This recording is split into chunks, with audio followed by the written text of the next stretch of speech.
موسی علیہ السلام له زنانه رااله موسی علیہ السلام ته وی چې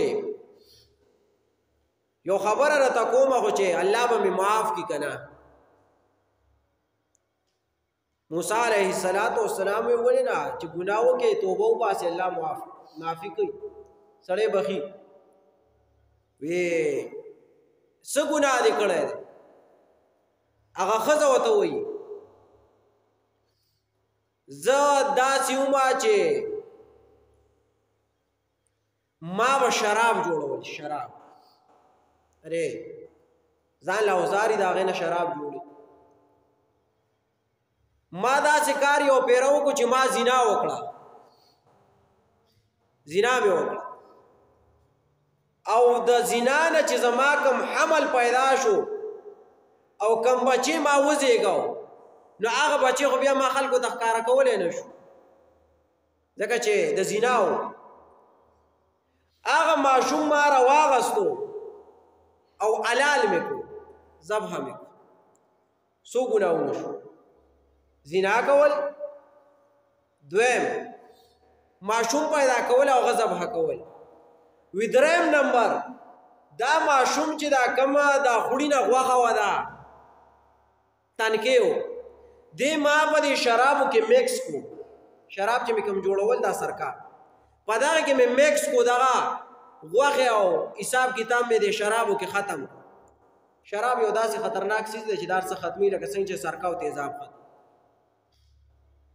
دا ماشوم مې پر تیزابو کې په دې شرابو کې خلط کو ختم مې کو بیا مې دا شراب راواغست او په خلکو باندې مې وس کول څو ګناهونه شو زنا کول زنا نه بچې پیدا کېدل بچې حلالول ذبح کول او بچې په شرابو کې خلط کول او شراب په خلکو باندې کول پنځه شپږ ګناهونه دي غالبا چې جوړ شو او ښه ګناه کبیره دي ټول وی اوس راته ته ووایه موسی علیه السلام چې الله به مې معاف کړي که نه چې توبه وباسي موسی علیه السلام تېنه مخ واړو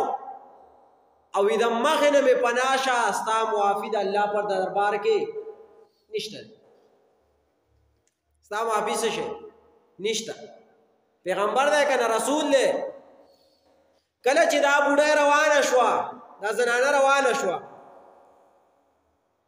یو سړي आवाज وکړو وی د الله رسوله دا زنانه دومره ګناهګاره نه ده الله به معاف کړي طریقه را توبې ورته وښیه الله به معاف کړي او عزت راته وښیم دې بوډۍ چې دې ښځې چې کوم ګناه کړی دی د دې نه غټ ګناه راته وښیم چې هغه ګناه م الله معاف کړي هغه ورته وایي د دې نه بل هغه کوم غټ ګناه چې یو ښځې هم زنا کړې ده هم ترې بچې پیدا شوی دی هم یې ذبح کړی دی هم یې شرابو کې ګډوډ کړی دی هم یې په خلکو سکولی دی د دې نه هم لا غټ ګناه وي او د